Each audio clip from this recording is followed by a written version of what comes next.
tahun 1967. Nah, di Ukrida sendiri itu ada 3 lokasi. Pertama ada di daerah Tanjung Duren, itu kampus utama kita, kampus satunya. Kampus kedua ada di Arjuna Utara. Kampus kedua ini memang dikhususkan untuk Fakultas Kedokteran dan Ilmu Kesehatan. Dan kampus ketiga ada di Kelapa Gading. Oke. Nah, untuk fakultas dan program studi yang ada di Ukrida itu ada apa aja sih? Nah, pertama itu ada Fakultas Kedokteran dan Ilmu Kesehatan. Pertama ada Fakultas Kedokteran, program studi kedokteran umum. Nah, ini lumayan paling banyak diminati nih kedokteran di Ukrida. Kuotanya bahkan setiap tahun itu semakin terbatas dan semakin banyak juga peminatnya.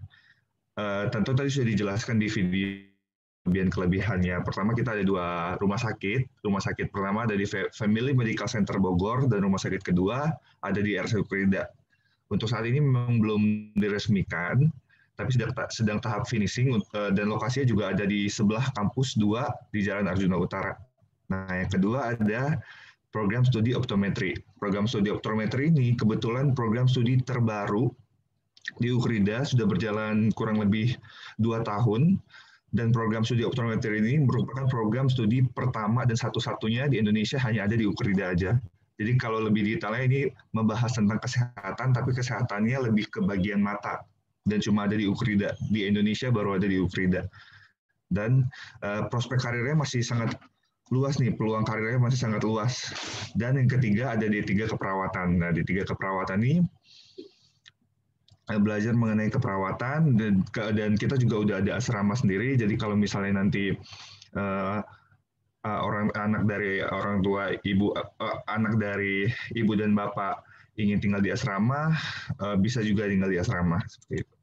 Oke, selanjutnya ada Fakultas Ekonomi dan Bisnis, ada 3. Pertama untuk S1-nya ada Sarjana Manajemen dan Sarjana Akuntansi untuk lulusannya. Kita juga ada fasilitas brevet pajak A dan B, dan ada juga fasilitas-fasilitas sertifikasi ahli. Jadi sudah banyak banget nih kelebihan dari Fakultas Ekonomi dan Bisnis, dan akreditasinya juga A. Dan untuk ibu bapak atau saudara atau mungkin guru yang ingin melanjutkan S2-nya bisa juga bergabung di Magister Manajemen Ukrida. Dan kebetulan kalau untuk FEB ini kita ada kelas karyawan dan kelas karyawan dan eksekutif nih. Jadi bisa kuliah di hari Jumat, Sabtu, Minggu atau kuliah di sore hari. Lalu selanjutnya ada Fakultas Teknik dan Ilmu Komputer. Fakultas Teknik dan Ilmu Komputer ini terdiri dari 5 program studi, ada Teknik Elektro, Teknik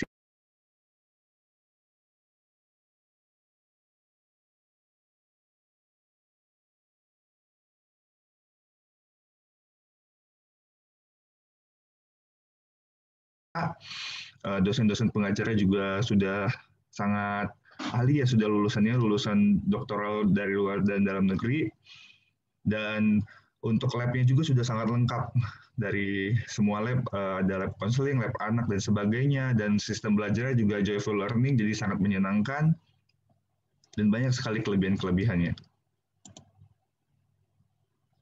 Oh, maaf, belum kelihatan ya layarnya. Oke, iya Pak, belum Pak, PPT-nya. Saya coba share screen lagi.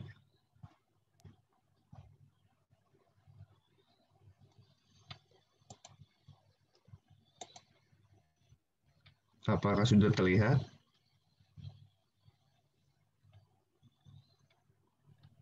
Sudah Pak. Oh, oke. Tadi sampai dengan Fakultas Psikologi.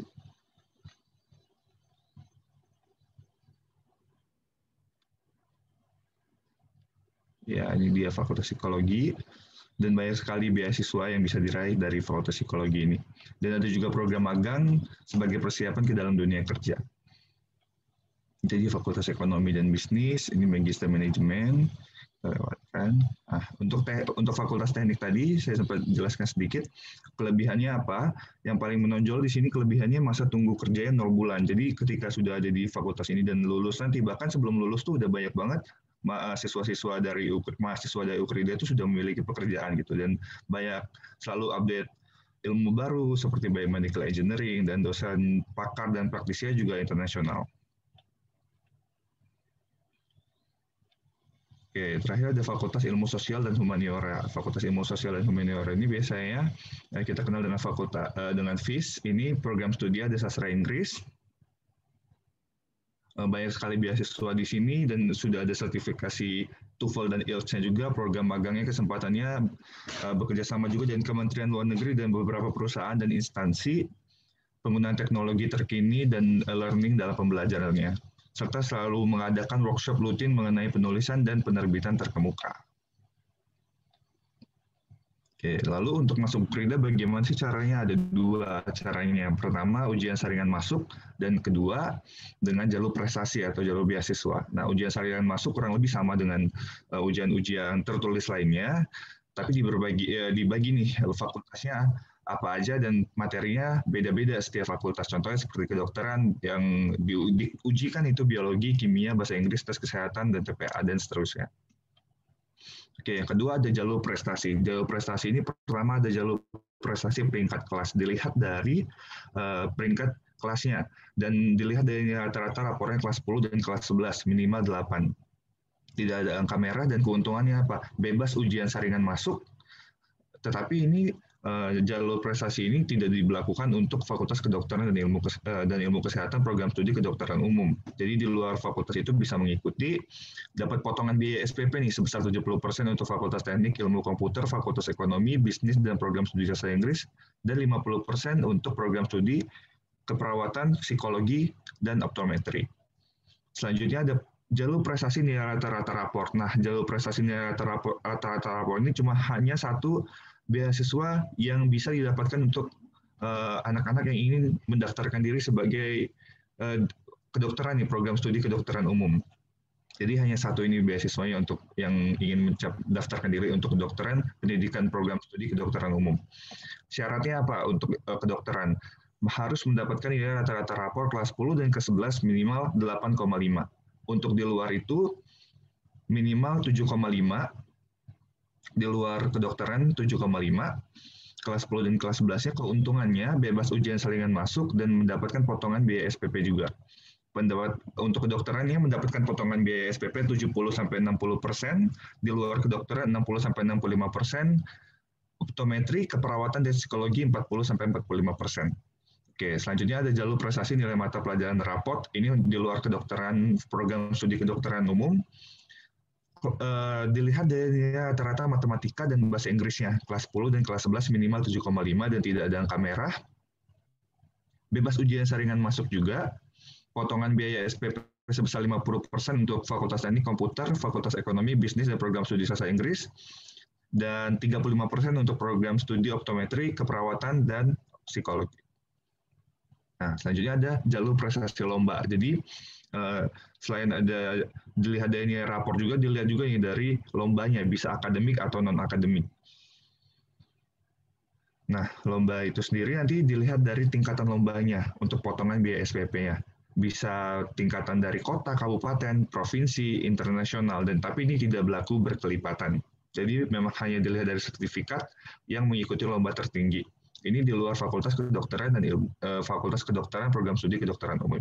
Selanjutnya jalur pengurus organisasi. Nah, jadi buat anak ibu dan bapak yang aktif untuk ikut organisasi di sekolah maupun di luar sekolah itu bisa banget nih ikut jalur pengurus organisasi ini. Syaratnya mudah, sertakan saja surat pengurus organisasinya dan kelas 10 dan 11 nilainya minimal 7,5. Fasilitasnya apa? Bebas ujian saringan masuk, potongan biaya 50-60% di luar optometri, reguler keperawatan dan psikologi. Untuk optometri reguler keperawatan dan psikologi 40-45%. Nah, ini ada beberapa fasilitas yang ada di UKRIDA, contohnya seperti ada untuk manjat-manjat tebing, dan ada lagi fasilitas gym, ada lapangan, perpustakaan, lab, dan sebagainya. Untuk ujian saringan masuk itu sama aja, seperti tertulis lainnya, tergantung dari materi-materinya, program studi apa nih yang mau diikutin, fakultas apa nih yang mau diikutin. Nah, ini beberapa materi-materinya. Lalu untuk sistem pembayaran sendiri di UKRIDA itu ada sistem pembayaran langsung dan ada angsuran. Nah, angsuran itu bisa dibagi menjadi 3. Pembayaran pertama sebesar 50% dari SPP, pembayaran kedua itu biaya pendidikan semester pertama, pembayaran ketiga itu sebesar 50% dari SPP juga. Oke. Selanjutnya, nah kalau misalnya pengen daftar SNMPTN misalnya, itu kira-kira gimana nanti? Nah, itu bisa banget. Jadi bisa aja daftar SNMPTN, dan kalau keterima kira-kira uangnya dibalikin nggak? Nah, pasti uangnya akan dibalikan. Tapi dipotong biaya administrasi. Untuk kedokteran 30 juta, dan di luar kedokteran itu 2.500.000. Syaratnya harus keterima di PTN, bukan PTS. Kalau PTS, mohon maaf, belum bisa. Oke, nah ini untuk saat ini kita lagi buka ujian saringan masuk nih. Untuk ujian saringan masuk udah ada gelombang kedua, tanggal 28 sampai tanggal 23 Oktober, di gelombang kedua dan seterusnya. Nanti sudah akan ada gelombang-gelombang selanjutnya juga. Lalu untuk jadwal beasiswa atau prestasinya, jalur prestasi peringkat kelas sayang banget sudah ditutup, dan tapi masih ada jalur lainnya, jalur prestasi nilai rata-rata rapor yang bisa diikuti oleh kedokteran juga tadi tanggal 3 gelombang ketiga tanggal 28 sampai 23 Oktober. Lalu jalur prestasi nilai mata pelajaran rapor juga sedang dibuka. Belum dibuka, maaf, dibukain nanti bulan November, 30 November. Jalur prestasi pengurus organisasi juga sudah dibuka gelombang kedua. Jalur prestasi lombanya juga sudah dibuka gelombang kedua. Nah, itu kurang lebih informasi tentang Ukrida. Ini ada alamat Ukrida, dan ini ada kontak person Ukrida. Kalau misalnya ibu atau bapak ada yang ingin dipertanyakan lebih lanjut soal Ukrida, bagaimana pembelajarannya, atau ingin data kampus juga boleh banget, tapi lagi kondisi pandemi gini jadi belum bisa. Tapi kalau seandainya dibuka luas bagi ibu atau bapak yang ingin tahu lebih tentang Ukrida, datang aja ke kampus Ukrida, nanti bisa datang ke humas atau admisinya. Ini ada kontak person kita, dan kalau ingin mengetahui juga lebih lanjut tentang Ukrida, bisa cek website kita di ukrida.ac.id. Itu yang bisa saya sampaikan saat ini. Terima kasih Ibu Bapak. Mungkin ada yang ingin ditanyakan?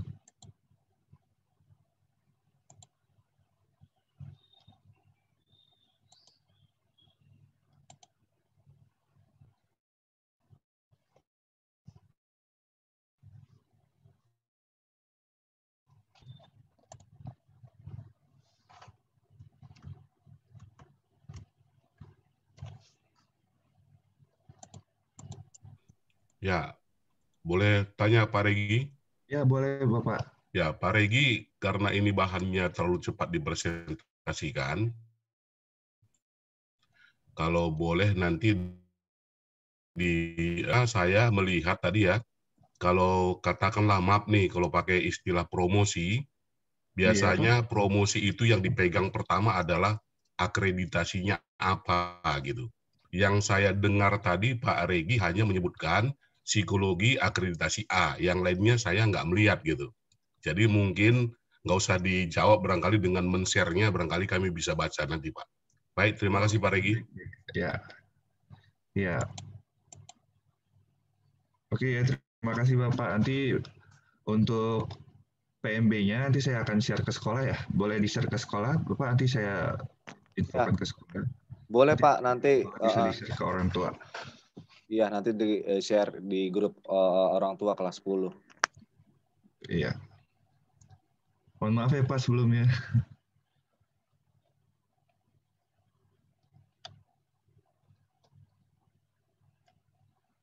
Ya mungkin Bapak, ya Ibu Bapak ada pertanyaan lagi sebelumnya.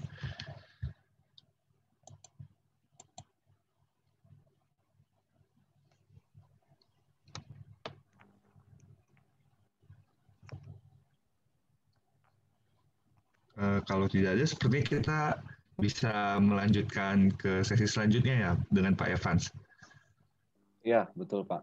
Mungkin nanti Bapak Ibu selebihnya bila ada pertanyaan bisa langsung chat saja Pak Reginya ya, langsung chat saja bisa Bapak Ibu. Nanti untuk informasi PMB ini nanti akan kami share aja di grup WA kelas 10 melalui wali kelas.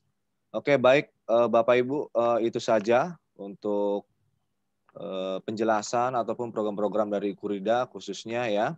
Nah, saat ini kita masuk Bapak Ibu di dalam sesi seminar online kita. Di tengah-tengah virtual kita sudah ada Pak Evans.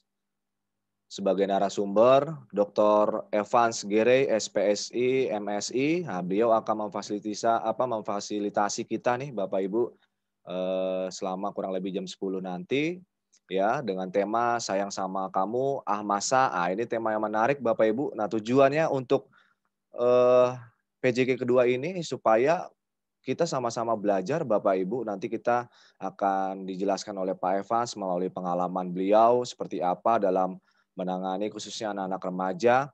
Nah, ini sudah sejauh mana nih kita istilahnya sayang sama anak kita?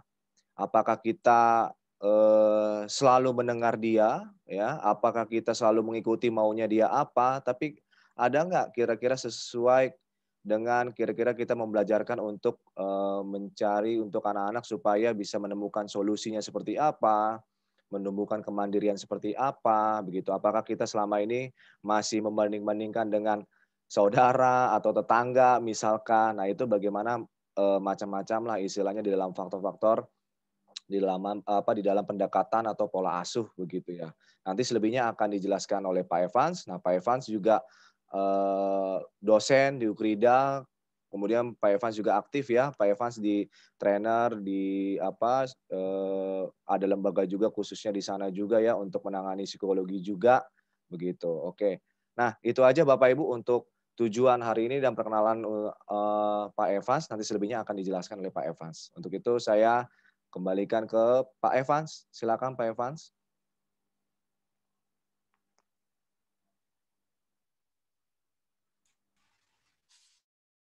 Terima kasih Pak untuk perkenalan yang diberikan. Selamat pagi Bapak Ibu, senang sekali kalau pagi hari ini kita bisa bersama-sama bertemu ya dalam webinar ini dalam acara para group yang biasanya kalau di sekolah kita bisa berkumpul. Seingat saya biasanya kalau kita PCG di sekolah ada snacknya ya Pak ya kalau nggak salah ya. Iya betul Pak, ada snacknya. Nah, kalau pagi hari ini Bapak Ibu snack sendiri ya di rumah masing-masing ya. Semoga tadi pagi sudah sarapan ya. Senang sekali ya, walaupun berada dalam situasi yang seperti bisa bertemu. Baiklah, sekali lagi perkenalkan nama saya Evans Giri. Saya dosen di Fakultas Psikologi di Ukrida. Nah, yang perlu saya perkenalkan khususnya untuk tema hari ini, saya nih belum punya anak remaja nih, Bang. Jadi anak-anak saya tuh yang paling besar baru kelas 6 SD, yang kecil itu baru kelas 3 SD. Jadi kalau ditanya dengan remaja, lebih banyak pengalaman profesionalnya dalam hal konseling ya dan membina remaja. Saya juga pemuja di gereja. Jadi kalau dari segi pengalaman langsung mengasuh anak, Bapak Ibu lebih jauh pengalaman dari saya. Nah, ya Bapak Ibu pengalaman Anda dalam mengasuh anak-anak remaja. Oke, baik. Saya akan share screen ya, akan memulai pembahasan kita pagi hari ini tentang kalau tema yang diberikan oleh Bapak Ibu di penabur adalah yaitu si judul dengan remaja ya. Nah, Bapak Ibu, sebelum kita masuk ke materi, saya mau minta Bapak Ibu menjawab beberapa pertanyaan, boleh ya?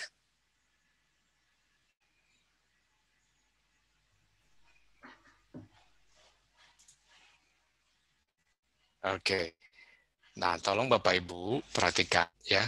Saya akan minta Bapak Ibu menjawab di menti.com ya.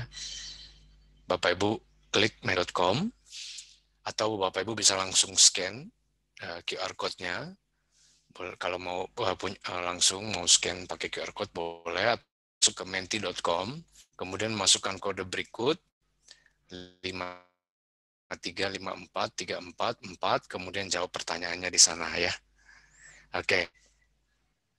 Apakah bisa?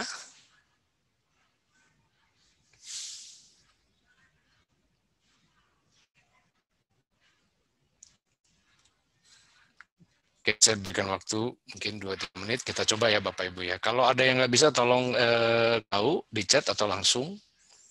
Ya, oke.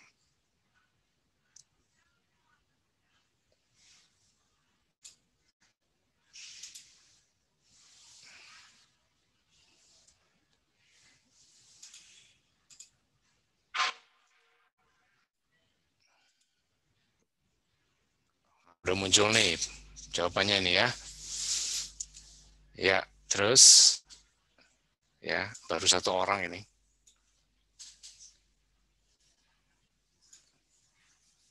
Nah, sudah 2 ya.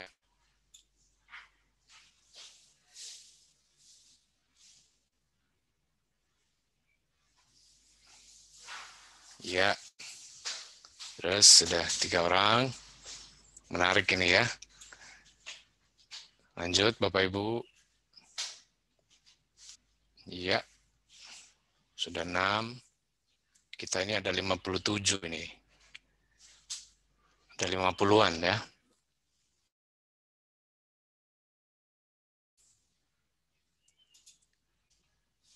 Oh ya, kodenya ya, sorry. Kodenya 5354344. Itu kodenya ya.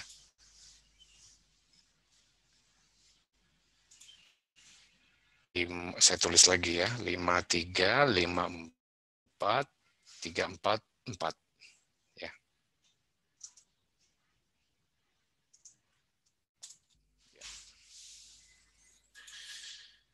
Sudah 9 orang. Terima kasih.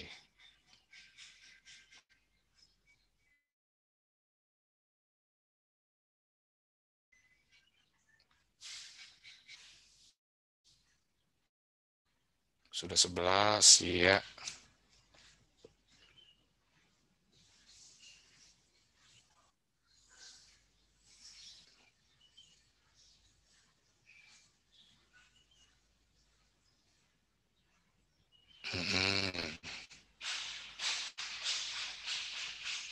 Sudah 16 lagi.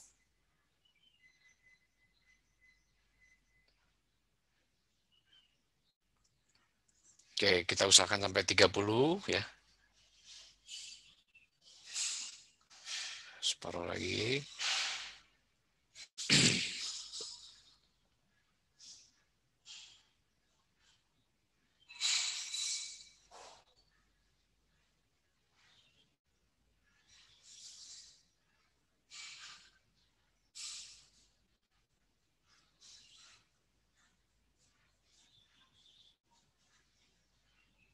Ya, sudah 21.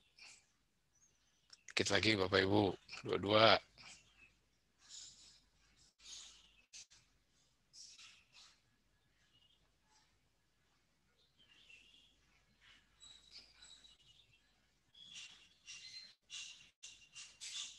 Ayo lagi. Ada lagi? Cukup? Oh, ada yang pakai chat. Oke. Iya, kayaknya mungkin sekian ini ya. Sekitar 22 ini. Baik kalau gitu Bapak Ibu sekalian. Oh, masih ada. Yes. Iya. Nah, sambil Bapak Ibu kelihatannya kita akan nambah sedikit ya, minimal sampai 25. Ini udah terlihat ini ya. Kelihatannya kalau udah Bapak Ibu sekalian 3 kata yang menurut Bapak Ibu yang menjelaskan arti dari masa remaja ya. Kelihatannya ini ya yang saat ini sampai saat ini ya. Moody, energik ya, emosi. Ini yang paling besar ini Bapak Ibu, ditambah dengan mencari jati diri ini. Jadi kelihatannya dimensi emosi ya dari masa remaja ini yang menonjol sekali bagi Bapak Ibu sekalian. Ya. Oke, saya akan stop dulu. Silakan Bapak Ibu masih tentu bisa untuk menjawab ya, tetapi sampai hampir separuh dari kita sudah tadi Bapak Ibu memperlihatkan bahwa anak-anak Bapak Ibu sekalian itu mengalami atau memiliki mungkin suatu perkembangan emosi yang sangat menonjol sekali, ya, ditandai dengan tadi ya, moody, energik, begitu ya. Nah, Bapak Ibu sekalian, nah bagaimanakah dengan kondisi dari anak-anak remaja kita? Kita hari ini adalah tentang saya sayang kamu. Nah, seperti apakah yang terjadi dengan anak-anak remaja kita? Nah, Bapak Ibu, ada 3 yang akan kita bahas pada pagi hari ini. Yaitu yang pertama adalah kita akan membahas mengenai ada apa dengan remaja, khususnya remaja dan media sosialnya di masa pandemi ini. Ya, mohon maaf Bapak Ibu ya. Yang kedua, kita juga akan membahas mengenai kesehatan mental remaja. Jadi apa yang terjadi, mungkin yang kita perlu ketahui tentang kesehatan mental mereka. Yang kedua, bagian kedua adalah prinsip-prinsip penting hubungan orang tua dengan anak.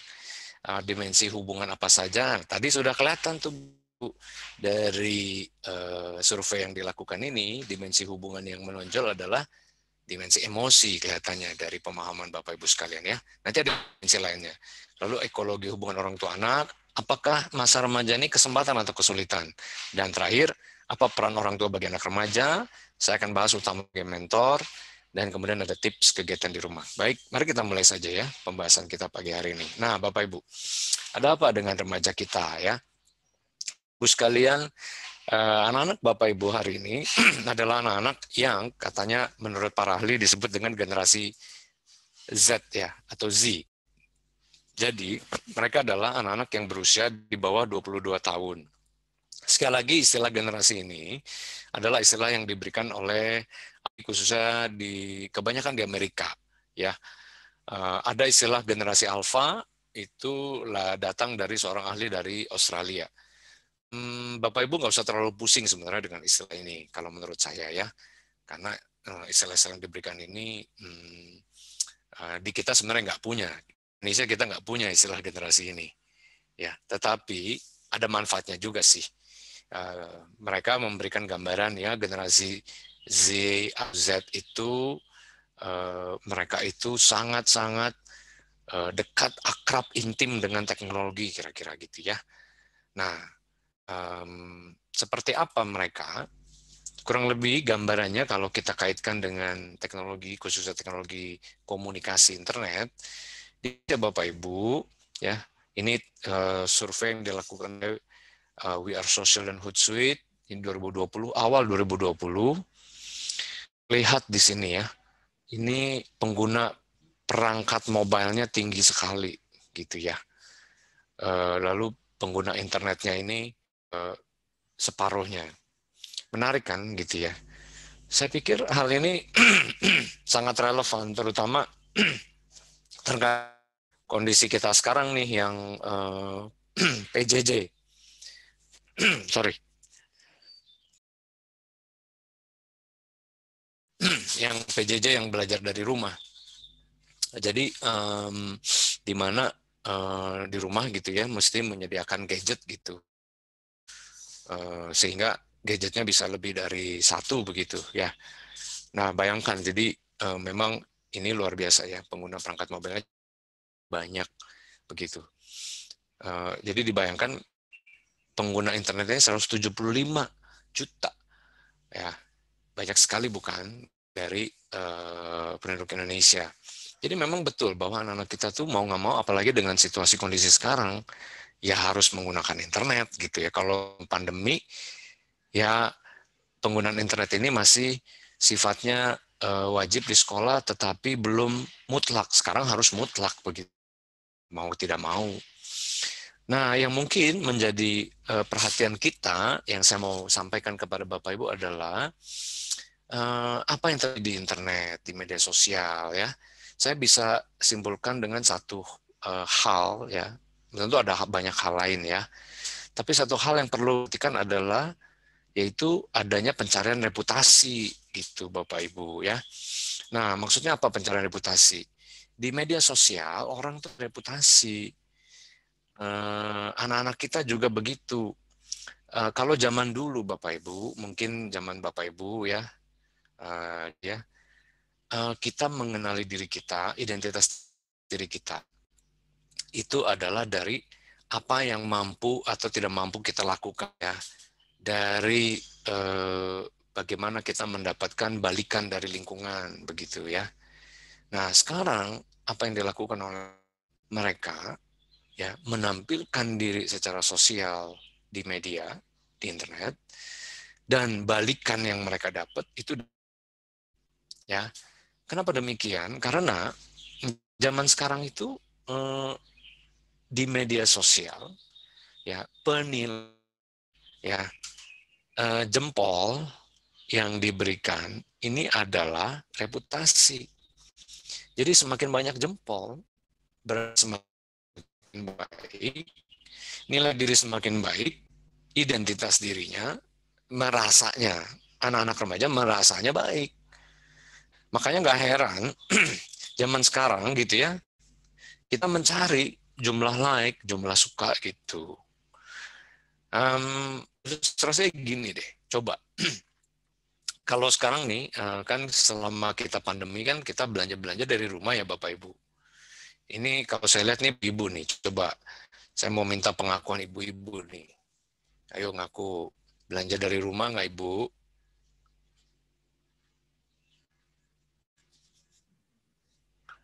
Kalau nggak ngaku boleh angkat kaki ya. Bercanda ya Bu. Misalkan atau bapak-bapak belanja ya online gitu ya. Apa yang Bapak Ibu lihat waktu mau belanja? Siapa yang melihat review lebih dahulu? Nah, ya kan? Lu berapa banyak jumlah like-nya, berapa review-nya. Semakin banyak jumlah like, semakin banyak jumlah review, Bapak Ibu kayaknya semakin, oh yang itu tuh bagus tuh, ya kan?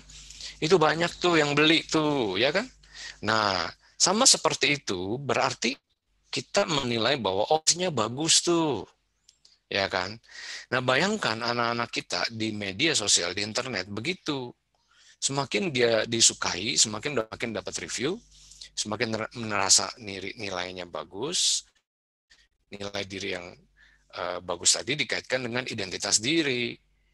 Hanya Bapak Ibu, apakah itu adalah identitas diri yang sejati? Padahal kan sebenarnya di media sosial, reputasi itu kan bisa fotonya bisa di make up kan gitu ya.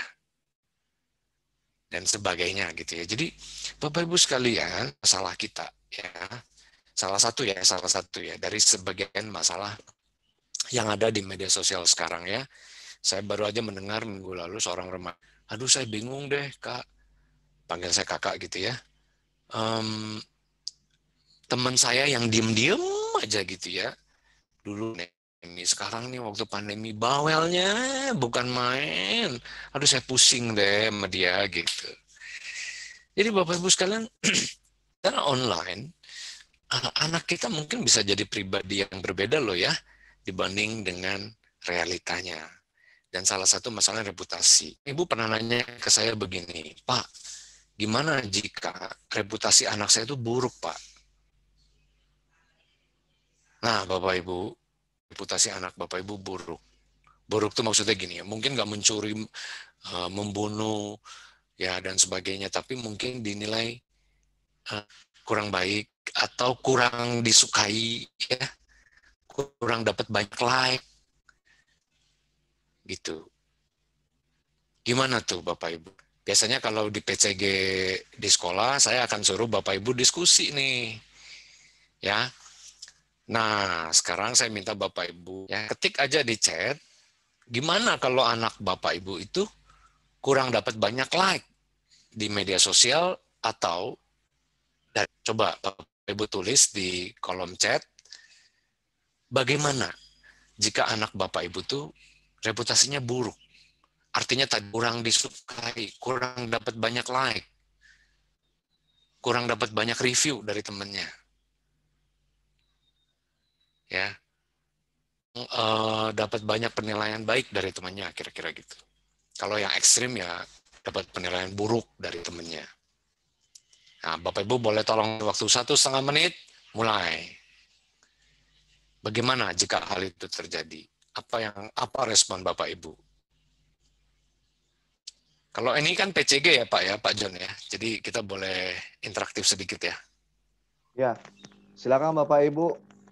Sip. Ya, ini Tulis di kita chat. dibuat.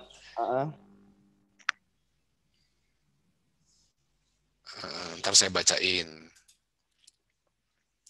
Oke, dari Ibu Intan ini. Nanya ke anak saya dan cari tahu. Wah, oke Bu. Ntar dia jawab, Mami mau tahu aja. Hehehe.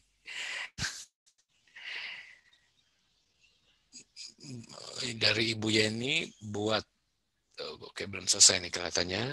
Lanjut, silakan. Tidak masalah. Oh, oke. Tidak masalah buat siapa, Bu? Nggak ada masalah, tapi kalau tidak disukai ya kurang senang tentunya ya. Ada lagi? Saya akan menghibur. Bagus sekali, Bu ya. Gimana caranya, Bu, menghiburnya? Nanti bisa sharing-sharing ya, Bu. Oh ya, jadi buat Ibu nggak masalah ya, Bu ya. Sip, Bu Yeni. Bu Erli Novita, yes, bagus sekali Bu. Ada lagi? 3 lagi deh. Buat saya tidak masalah, tapi kalau anak ada masalah saya cari tahu. Oke, anak saya tidak masalah terhadap hal tersebut, bagi saya juga gak apa-apa. Walaupun saya sebagai orang tua akan cari tahu mengapa bisa terjadi. Oke. Ibu Yani, dan selalu itu bukan segalanya. Nah, terima kasih ya. Baik. Nah, memang betul Bapak Ibu, itu bagus sekali. Jadi ibu-ibu, bapak-bapak saya respon yang tepat sekali bahwa itu bukan segalanya ya. Itu harusnya nggak jadi masalah. Tetapi Bapak Ibu sekalian, di zaman sekarang ini ya reputasi kita itu buruk atau kurang baik, kurang dapat like ya.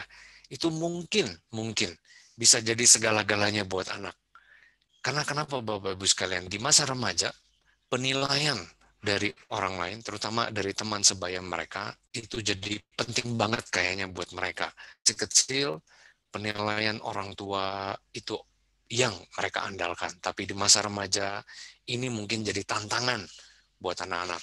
Lebih jauh membahas mengenai hal ini, saya punya materi atau programnya di podcast ya. Silakan ketika saya ada topik khusus mengenai hal ini. Jadi Bapak Ibu yang saya mau katakan, ini salah satu tantangan anak remaja kita. Buat mereka oleh teman, aduh itu kayaknya berat banget ya, gitu. Nah lanjut ya Bapak Ibu dulu ya. Nah Bapak Ibu, karena sekarang ini gampang untuk ngungkapin dirinya secara sosial ya. Kenapa? Karena mudah gitu loh. Sekali klik, sekali ketik ya, kita gampang banget. Kalau kita mau mengungkapkan diri ya kita mesti ketemu orang, kita mesti ketemu orang yang tepat. Sekarang nggak perlu. Ya, saya kasih contoh komentar di sebuah video lagu Kristen ya di channel YouTube. Saya menemukan sebuah lagunya bagus sih Bapak Ibu ya, lagu Kristen, Love. Harmonius sekali lagunya, sangat menyentuh dan maknanya juga ya bagus ya. Jumlah penontonnya itu yang luar biasa ya, 120. Ya, banyak banget kan. Lalu saya baca komentarnya Bapak Ibu. Saya menemukan, ya ini kurang lebih sebulan lalu nih, saat saya disiapin materinya, saya menemukan lebih dari 23 komentar, dari 30 ribuan komentar. Banyak banget komentar. Jadi saya nggak mungkin baca semuanya. Saya masih baca, masih ada lagi yang baru-baru komentar, yaitu komentar dari anak-anak remaja loh Bapak Ibu. Komentar dari anak remaja. Dan ada yang isinya emosi. Nah, ini menarik nih. Tadi Bapak Ibu tulis tuh di bagian pertama tadi saya waktu survei. Ingat nggak? Menurut Bapak Ibu masa remaja itu apa? Moody, ya, energik, ya, emosi tinggi, kan gitu ya. Ternyata betul Bapak. Konsisten dengan yang saya temukan, ungkapan-ungkapan emosi itu muncul di komentar itu. Tapi isinya yang negatif nih Bapak Ibu, depresi, stres, hancur ya. Ada lagi yang komentarnya tentang abuse, kehilangan gitu. Saya kasih beberapa contoh ya. Saya tuh depresi selama karantina ini. Umur saya 13 ya. Aduh, saya depresi banget ya. Really, saya umur 13 ya. Waktu saya 15 saya itu depresi. Sekarang saya 17 ya. Ini adalah mama saya. Saya umur 13. Mama saya baru aja meninggal dunia ya. Saya itu diperkosa ya. Tanggal sekian ya. Kemudian saya diadopsi dan sebagainya. Oke Bapak Ibu, ini kalau baca memang miris ya. Inilah kondisi dari semuanya. Bukan berarti semua anak remaja buruk, enggak. Tapi saya cuma mau menggambarkan bahwa anak-anak tuh pertama, gampang dia ceritanya di media sekali untuk mengungkapkan diri. Dan ungkapan emosi-emosi kayak gini tuh mudah muncul gitu. Nah, jadi bayangkan tadi kaitkan dengan kalau di media itu penting dan penilaian teman itu negatif, itu buat mereka tuh aduh gimana. Apalagi Bapak Ibu di zaman pandemi gini nih, susah ketemu, bete banget jadinya. Anak saya Bapak Ibu yang baru kelas 6 SD, aduh itu rasanya sebel gitu, nggak enak di rumah belajar. Yang termotivasi karena apa? Kehilangan teman-temannya. Nah, itu loh Bapak Ibu anak remaja ya. Nah, jadi Bapak Ibu, saya mau lanjut. Beberapa isu yang penting buat kita ketahui tentang kesehatan mental remaja ya. Di Amerika nih, survei menunjukkan 7 dari 10 remaja itu cemas dan depresi. Ya, menurut remaja, ya, menurut remaja, 7 dari 10 remaja katakan masalah yang dialami remaja itu adalah depresi. Walaupun belum tentu sebenarnya 7 dari 10 mengalaminya ya. Tetapi ada surveinya di ini baru 13%. 13% depresi. Ya. Jadi kalau dikali jumlah ininya ya sekitar 3,2 juta. Banyak jadinya ya. Dan remaja perempuan lebih banyak. Apa aja tekanan hidup yang dialami bahwa anaknya sekarang ini mengalami tekanan nggak untuk dapat nilai yang baik? Belajar di rumah, pandemi, online dulu nih, tugas banyak mungkin. Ada tekanan buat dapat nilai baik atau malah lebih santai? Nanti Bapak Ibu boleh cerita ya. Ini tadi nih, yang saya bilang reputasi ya, diterima secara sosial nih masih kurang lebih sama ya. Terlibat dalam aktivitas ekstrakurikuler. Ini di Amerika ya, survei di Amerika oleh Pew Research Center 2019. Sebagiannya mungkin kurang lebih sama, mungkin juga enggak. Bagaimana? Ya. Nah, ini survei di Indonesia, salah satu mahasiswa saya yang saya bimbing, 2019 kemarin, satu siswa SMU di Jakarta, sekitar 19,4% siswa itu kecemasannya tinggi ya dalam menghadapi ujian. Jadi kayak kurang lebih sekitar 20%. Nah, 60%-nya itu medium. Jadi kecemasannya medium ya. Jadi cemas sebenarnya, tapi dalam range yang dari medium ke tinggi, yang tingginya sekitar 20%. Nah, Bapak Ibu, apa kira-kira hambatan yang Bapak Ibu alami dengan anak-anak di rumah? Ya, sebelum masuk ke materi prinsip-prinsip penting, kita sudah membahas mengenai ada apa dengan remaja kita. Saya sudah sampaikan beberapa hal dengan teknologi, internet, generasi Z, dan pandemi. Bapak Ibu kalau mau cerita atau mau nanya di sini, saya kasih waktu dulu 2-3 menit. Ada yang mau kasih komentar, saya persilahkan. Misalkan mau cerita soal, ya nih, pergumulan yang dihadapi di rumah selama pandemi ini, atau apa yang dialami anak-anak, silakan. Ini kan PCG ya, jadi kita lebih interaktif, nggak apa-apa ya. Silakan Bapak Ibu, 2-3 menit, saya minta Bapak.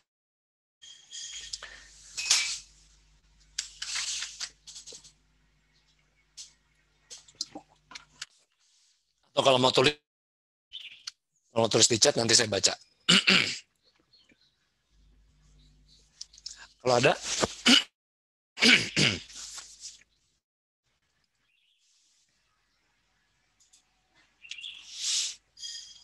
Memang Bapak Ibu orang Indonesia itu ramah dan sopan sekali memang.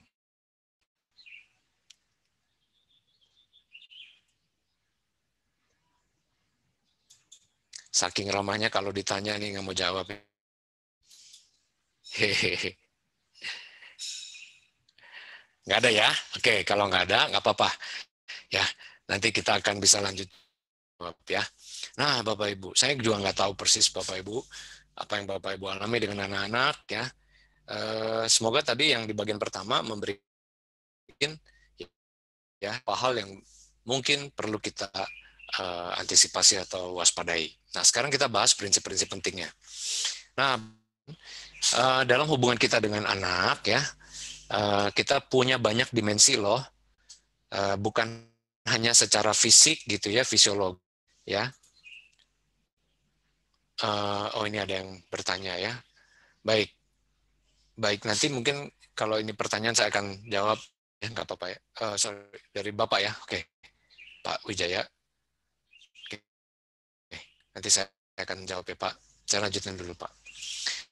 Jadi berbagai dimensi hubungan orang tua bukan hanya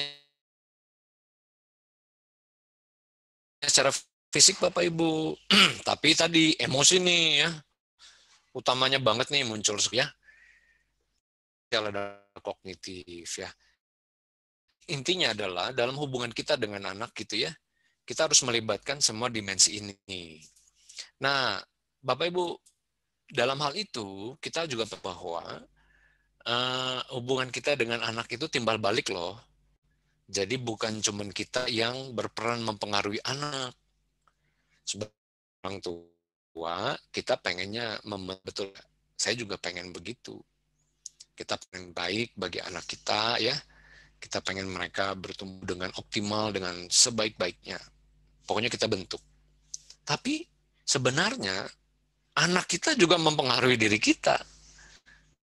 Bapak Ibu menyadari nggak itu? Bahwa respon mereka, apa yang terjadi dengan mereka, itu membentuk diri kita, orang tua. Kalau mereka memberontak mungkin, wah kita marah, kita kesal, kita sebal gitu ya. Kalau mereka gagal, mungkin kita juga kecewa, kita juga merasa malu mungkin ya, kita juga sedih. Ya itu, jadi apa yang terjadi dengan sebenarnya juga membentuk diri kita. Nah itu loh Bapak Ibu. Seringkali yang kita lupa perhatiin sebenarnya itu saling mempengaruhi, saling membentuk. Jadi mungkin perspektif yang lebih baik adalah jangan cuma lihat bahwa pokoknya saya yang ngebentuk anak, saya yang berperan penting bagi anak, saya bisa apa-apain anak. Enggak, sebenarnya kita juga sedang, oh ya, belajar nih Bapak Ibu, kita sedang dibentuk juga, kita sedang bisa mengalami perubahan-perubahan juga.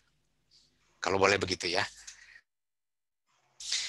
Nah, di dalam prinsip pengasuhan anak, nih yang paling terkenal biasanya ya, yaitu mengenai ya, WOM bisa dikaitkan dengan cinta ya, dengan kasih ya, dengan kehangatan, lalu disiplin, kendali ya.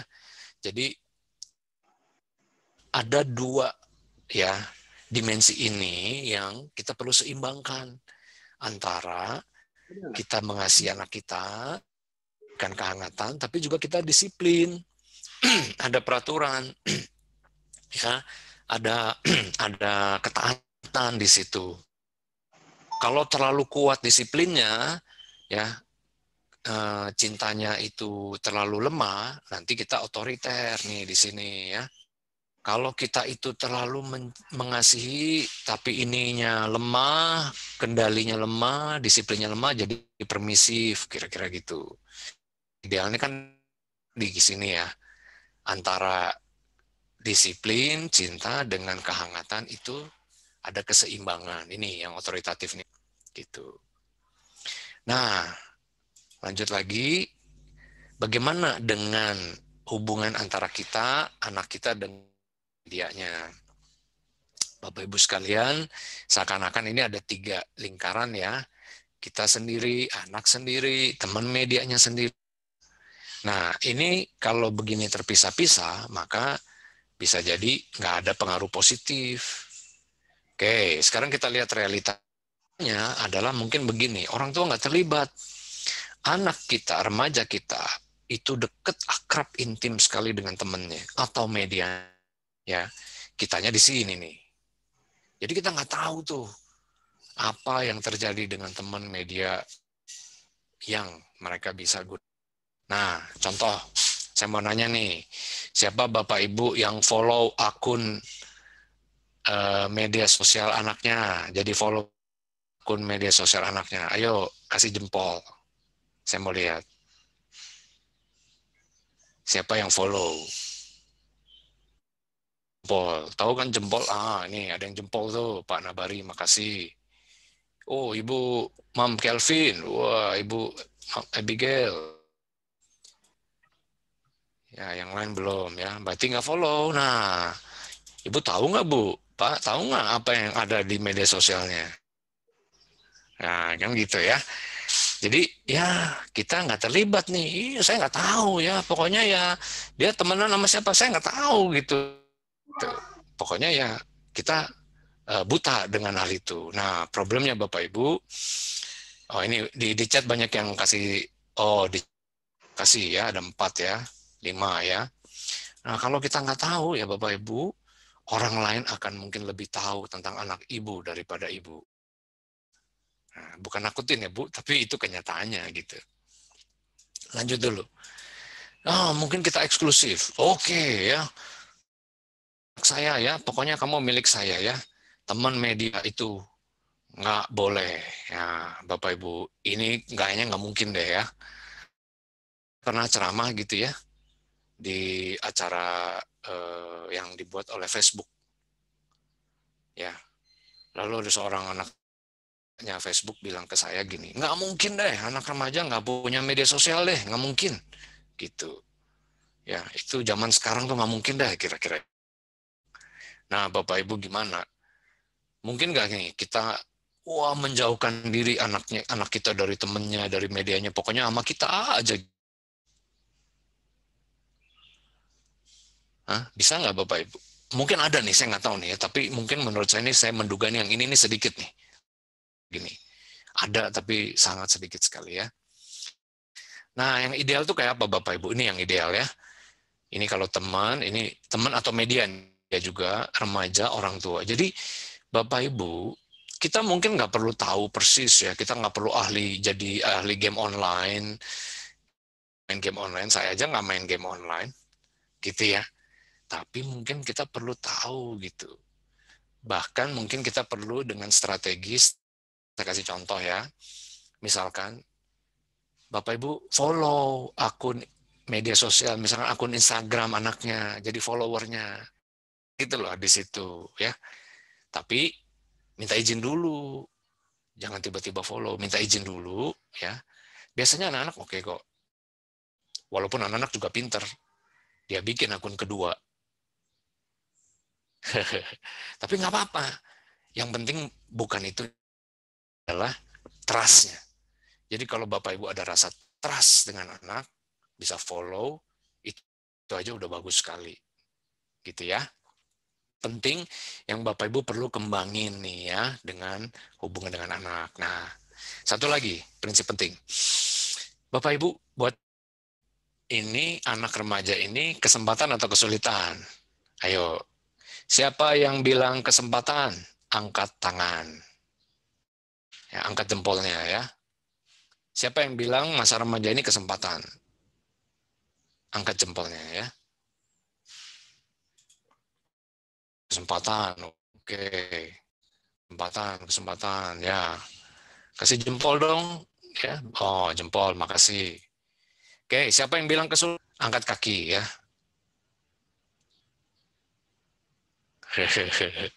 Bapak Ibu sekalian, masa remaja ini kan masa transisi dari anak-anak menuju dewasa ya. Tanggung biasanya dibilangnya ya. Nah, memang karena kenapa Bapak Ibu selesai loh. Jadi ada pekerjaan yang sedang berlangsung. Bapak Ibu kalau lihat ya, ada gedung yang sedang dibangun, biasa ditulis ini ya, work in progress ya. Itu juga begitu Bapak Ibu. Jadi tubuhnya udah besar, ya, fisiknya udah kelihatan kayak orang dewasa, tapi sebenarnya yang belum selesai, terutama nih di wilayah berpikir, ini belum selesai. Sedikit ya, saya mau singgung hal ini. Secara neurologi, ya, kita fungsinya, bukan strukturnya ya. Kalau struktur udah lengkap, tapi secara fungsi berpikir, itu aktivitas yang tingginya bukan main, luar biasa. Ya, Bapak Ibu kalau pengen tahu boleh nanti googling tentang hal ini. Ada wilayah kelabu, gray area, itu menunjukkan aktivitas yang menonjol sekali di masa usia remaja. Nah, itu fungsi berpikir. Dan kalau berpikir, Ibu nih, pikir dong, pikir. Nah, ini memang nih, ini mikir di sini nih. Ini namanya prefrontal cortex. Nah, melakukan scanning, lalu melihat, oh ya, bagian wilayah ini di masa remaja ini berkembang banget. Jadi anak kita sedang belajar fungsi berpikir mereka. Sedang berlangsung pekerjaannya ya. Gitu. Dan tapi masa ini seringkali identik dengan pemberontakan, yes. Sharing sebuah buku bagus banget, Bapak Ibu boleh ya nanti baca, beli. Ini buku yang bagus ya. Ya, dari Paul David Tripp, ya, masa remaja, masa penuh kesempatan ya. Gitu. Yang tadi jawab kesempatan, saya kasih nilai 100 ya. Nah, ada 3 alasan menurut David Tripp. Pertama, anak-anak remaja kita tuh sebenarnya kan mereka banyak pertanyaan ya tentang diri mereka. Secara fisik gitu ya. Numbuh jerawat satu aja, aduh, ada apa dengan diriku gitu kan. Apakah ada yang salah dengan aku gitu. Nah itu. Dalam situasi kayak gitu Bapak Ibu, itu kesempatan atau kesulitan? Kesempatan. Bapak Ibu justru mesti masuk ke dalam kehidupan mereka. Dengan pertanyaan-pertanyaan yang banyak sekali dalam hidup mereka, masuklah. Itu kesempatan besar. Ya. Kedua, pemberontakan remaja. Wah, saya pernah ngalamin Bapak Ibu, ini udah lama, lebih dari 10 tahun lalu, saya pernah naik satu lift. Ada ibu sama anaknya. Berantem Bapak Ibu di dalam lift. Teriak-teriak. Bayangin di dalam lift. Ya, itu kayak Dolby Surround suaranya. Nah, apa yang dilihat ibunya? Anaknya teriak, ibunya teriak lebih kencang lagi. Nah, kalau Bapak Ibu, anak Bapak Ibu bagaimana tuh menghadapinya? Ada yang pernah teriak-teriakan sama anak? Apakah ini kesempatan atau kesulitan?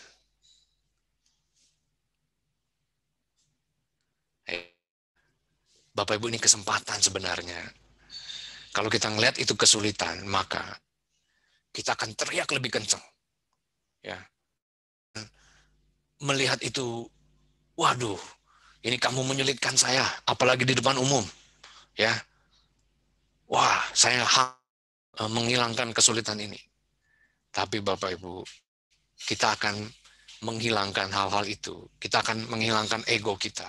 Oke, saya, ini tentang diri kamu. Ya, waktu kamu teriak ke saya nggak bermasalah. Kamu yang ini kesempatan buat saya menolong kamu. Gitu Bapak Ibu ya. Yang ketiga, dunia remaja semakin luas, ya kan? Apalagi dengan teknologi. Wih, bukan main. Luas banget. Ya. Dan tadi poin-poin misalkan reputasi ya, pengungkapan diri.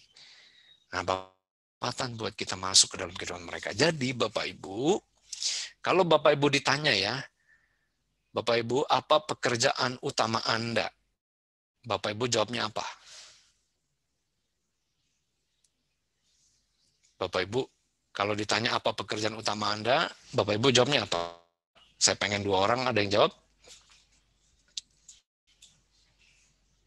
Bapak Ibu pekerjaannya apa?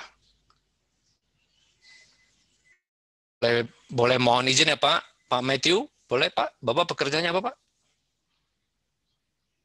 Boleh bertanya ke Bapak?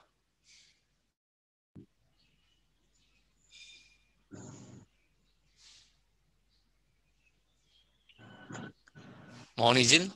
Saya ibu rumah tangga, Pak. Oh, ibu rumah tangga. Oke. Iya. Ada lagi yang mau jawab? Pagi Pak, saya mengurus anak. Oke. Saya nanya bapak-bapak, ibunya yang semangat ini. Boleh bapak-bapak yang jawab? 1, 2 bapak.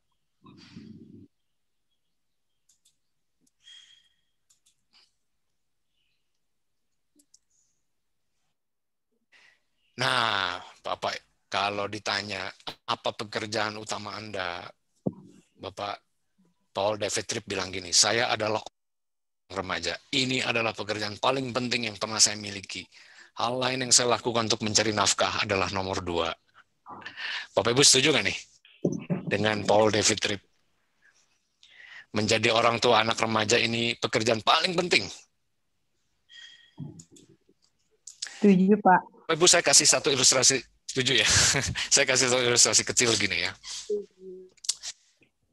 Kan tadi saya lagi bilang, pekerjaan penting di dalam diri mereka, benar nggak? Ya kan? Fungsi berpikirnya itu sedang berkembang. Bahkan saya sering kali bilang, ini anak remaja itu sebenarnya itu golden age. Ilustrasinya gini Bapak Ibu, gampang. Bapak Ibu kalau punya anak umur 3 tahun, Bapak Ibu masih ada nggak yang punya anak umur 3 tahun? Ya. Kalau punya anak umur 3 tahun, lalu dia salah jalan misalkan, dia belok kiri, Bapak Ibu ngapain?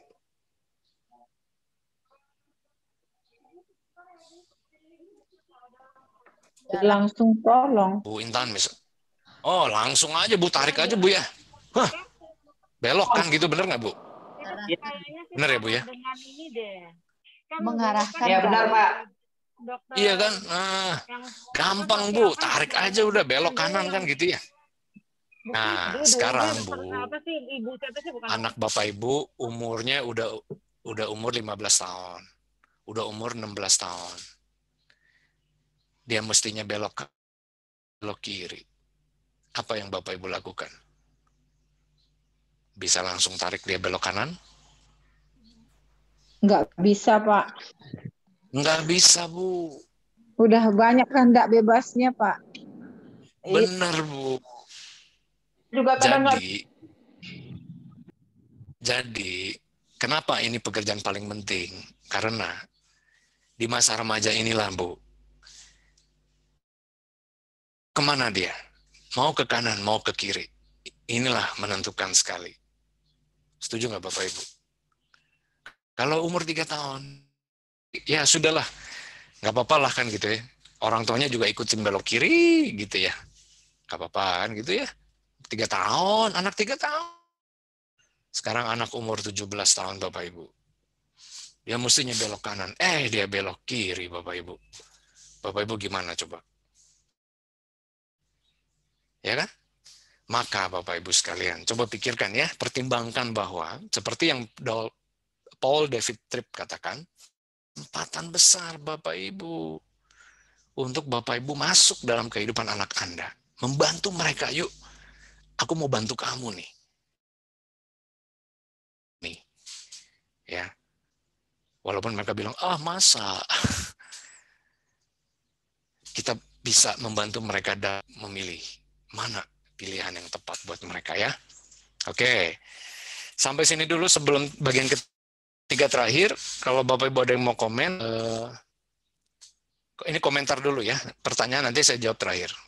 Komentar boleh, saya persilakan. Ada yang mau komentar nggak? Saya komen, Pak. Silakan Pak, siapa nih? Ya, Nabari. Saya Ya, Nabari, silakan, orang Nabari. tua dari Nicholas. Pak, saya kok kurang sependapat dengan yang disampaikan Paul David tadi ya. Menurut saya itu mungkin di negara barat sana seperti itu ya. Tapi di negara kita yang masih berjuang, bertarung untuk memenuhi kebutuhan keluarga, kayaknya itu yang masih nomor 1, Pak. Kalau kita katakan seperti yang Paul David sampaikan itu, kayaknya hanya klise saja nanti saya jawab seperti itu. Saya tetap mengatakan bahwa mencari nafkah adalah nomor 1, tapi tidak melupakan kasih sayang kepada anak. Itu pendapat saya, Pak. Ya. Terima kasih, Pak Nabari. Yang saya maksud juga begini, Pak. Saya berpikir bahwa bukan berarti kita kemudian orang tua remaja gitu ya nggak perlu kerja. Tidak. Tetapi mungkin begini Pak Nabari, ada realita yang mungkin dia orang tua terutama di kota-kota besar terutama menurut saya. Dan nanti saya akan bahas, ini tantangan buat kita kerja, akhirnya fokus kita memang pada pekerjaan, fokus utamanya. Dan untuk fokus pada hal-hal lain, saya kasih contoh gini, ini pengalaman.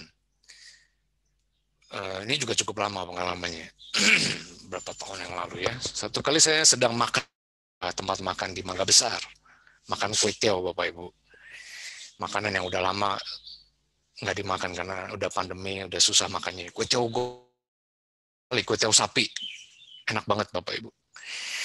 Nah di sebelah saya ada bapak-bapak duduk, ya makan juga. Datang. Temannya datang, ngobrol lah mereka. Karena ngobrolnya kenceng, mau nggak mau saya nguping deh Bapak Ibu. Kenceng sih, jadi kedengeran. Temannya bilang gini, lu jangan gitu loh. Lu tuh pulang ke rumah. Lo dong, gitu. Terus Bapak itu bilang begini, ya lu nggak tahu gue sih. Gue tuh harus gimana ya, gue tuh harus ketemu klien, gue entertain dia gitu.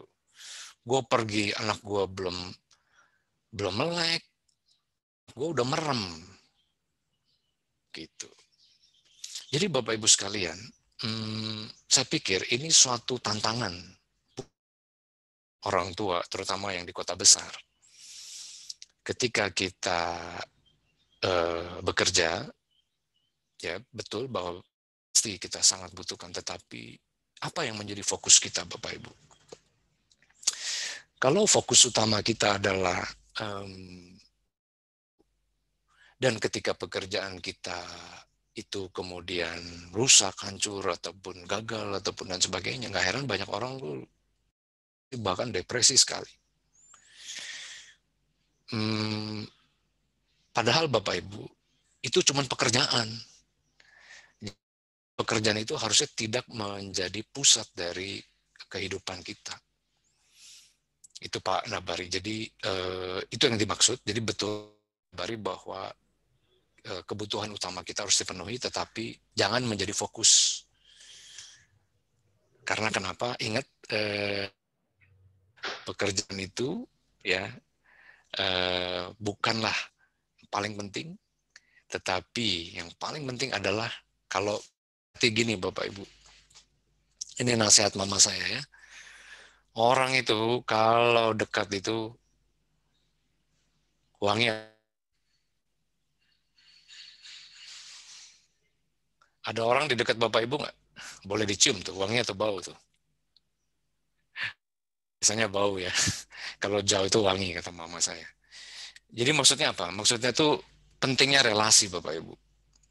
Jadi hargai relasi sampai orang itu jauh. Orang tuh kalau udah jauh, kalau kita kehilangan orang, baru kita rasa orang itu begitu. Tapi selama orang itu dekat, gitu kita bisa cium baunya, dan baunya itu bikin kita muak dan gitu ya, konflik gitu. Padahal Bapak Ibu justru yang wangi itu harusnya justru yang waktu kita deket gitu kan, gitu. Nah, jadi sekali lagi Pak Nabari tidak bermaksud untuk mengkonflikkan antara pekerjaan pencari nafkah kita dengan mengasuh anak, tetapi mau mengatakan mana yang jadi prioritas, mana yang jadi fokus kita ya. Jangan jadikan pekerjaan itu yang paling penting segala-galanya. Nanti hati-hati Bapak Ibu, karena kalau enggak, saya juga ketika bergumul dengan pekerjaan, kalau pekerjaan itu ada apa-apa, aduh jadinya stres banget gitu nantinya. Nanti depresi nanti. Makasih loh Pak Nabari untuk komentarnya ya. Saya lanjutin dulu ya. Nah, apa yang Bapak Ibu kita bisa lakukan peran orang tua? Nah, Bapak Ibu sekalian, jadi di masa remaja ini kalau saya bicara begitu kecil, nggak boleh. Karena waktu kecil memang kita harus berperan besar sekali. Kayak anak umur 3 tahun tadi ya. Peran kita utama banget, sangat dominan. Ya, harus belokin dia ke kanan. Tapi udah besar Bapak Ibu jangan ambil alih peran ya. Dia perlu berperan sendiri. Terutama di banyak peran yang dia perlu kembangkan. Misalkan kalau dia ada masalah, dia harus hadapi sendiri Bapak Ibu. Sebenarnya dari kecil perlu dilatih ya. Tapi di masa remaja apalagi, ketika dia menghadapi kegagalan misalkan, Bapak Ibu gimana? Yang saya bisa berikan, kita perlu cerita kegagalan kita juga Bapak Ibu. Ceritain. Saya cerita gitu ke anak saya. Saya bilang, anak, aduh saya lagi ada masalah nih. Saya gagal gini. Walaupun anak saya dengerin ya, karena masih kecil kan. Anak saya yang besar, dia udah mulai ngerti. Oh ya. Jadi anak-anak perlu hadapi sendiri masalah mereka. Ya. Dan mereka bisa belajar. Anak perlu punya kesempatan loh buat keputusan. Jangan ambil alih. Nah, sebentar lagi, atau bahkan sekarang ya, mulai belum punya keputusan nanti mau mengambil karirnya di mana? Jurusan apa? Itu siapa yang mutusin nanti? Anak atau Bapak Ibu? Anak lah, Pak. Oh, anak. Nah, kalau Ibu nggak setuju gimana, Bu? Tetap pilihan anak, Pak. Oke. Nah, bagaimana kalau Ibu Bapak nggak setuju dengan pilihan mereka? Kita hanya kasih pendapat, semua kembali ke anak.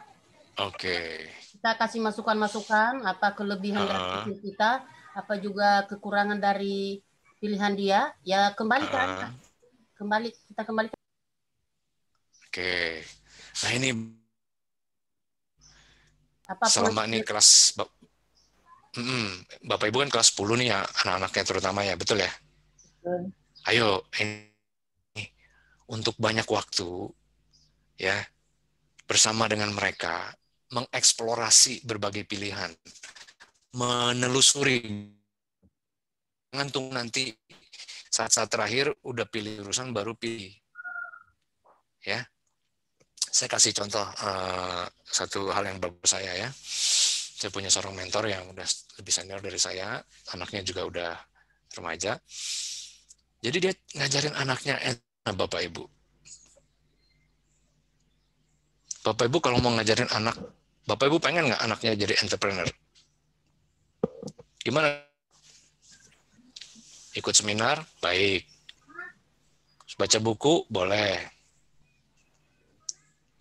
Bapak Ibu jelasin, tapi cara paling baik adalah gimana? Praktek langsung. Ya. Bersama ya, belajar langsung di lapangan. Jadi gini, suatu kali dia ajak anaknya naik kereta ya, dari Jakarta kemana? Ke beberapa kota di Jawa. Bapak dan anak, father and son. Ya, Mama nggak boleh ikut. Sorry ya Mama. Cece-nya dia punya anak laki-laki kebetulan ya. Anak perempuannya nggak boleh ikut. Jadi gimana? Apa yang dia lakukan? Dua, naik kereta, lalu turun di beberapa kota. Apa yang dilakukan? Pergi ke pasar. Di pasar ngapain?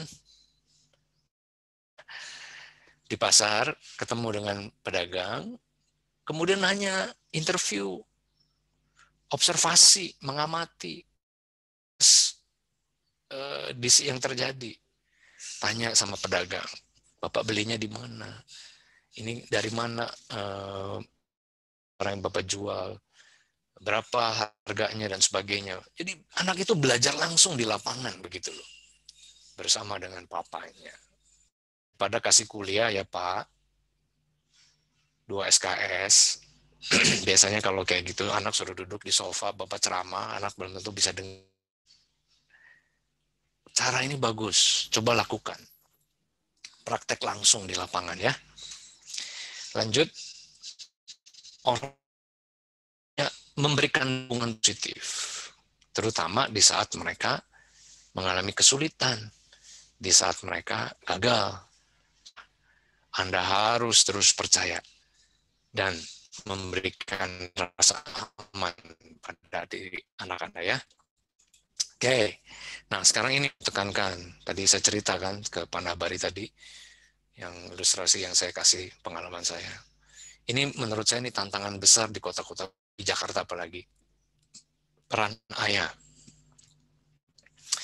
Padahal Bapak Ibu, ayah ini berperan besar loh dalam perkembangan inteligensi kehidupan. Walaupun kedua orang tua penting sih. Ya.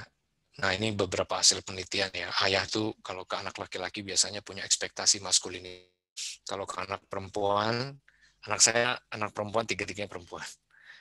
Biasanya ayah tuh lebih berperan dalam membangun hubungan romantis dengan anak perempuan. Nah, ini saya lihat ada beberapa bapak-bapak juga hadir pagi hari ini. Terima kasih loh ya, Pak Matthew, Pak Nabari, terus siapa Reinhard ya. Siapa lagi nih? Bapaknya Pak Petrus ya. Makasih ya Pak Kurniawan ya Pak ya. Makasih loh Pak. Bapak punya anak laki-laki nggak Pak? Yang punya anak laki-laki boleh angkat tangan. Laki. Nah, yang punya anak laki-laki Bapak, Pak pernah nggak punya waktu khusus dengan Pak? Father and son. Ya, pernah. Bapak punya momen khusus sama anak laki-laki Bapak. Bukan pergi ke mall, bukan. Bukan bersihin mobil, bukan. Tapi waktu khusus yang dirancang khusus dengan anak laki-laki. Ini yang nanti mau saya sebut sebagai Bapak itu jadi mentor bagi anak. Siapa yang harusnya jadi guru terbaik bagi anak Anda? Siapa yang jawab guru terbaiknya adalah Pak John? Mana Pak John? Oh, orang tua, Bu. Bukannya Pak John ya? Mana Pak John? Oh. Bukan, Pak. Bukan Pak John, Bu. Aduh, terima kasih Ibu ya. Walaupun Pak John, sorry Pak John, Bapak bukan.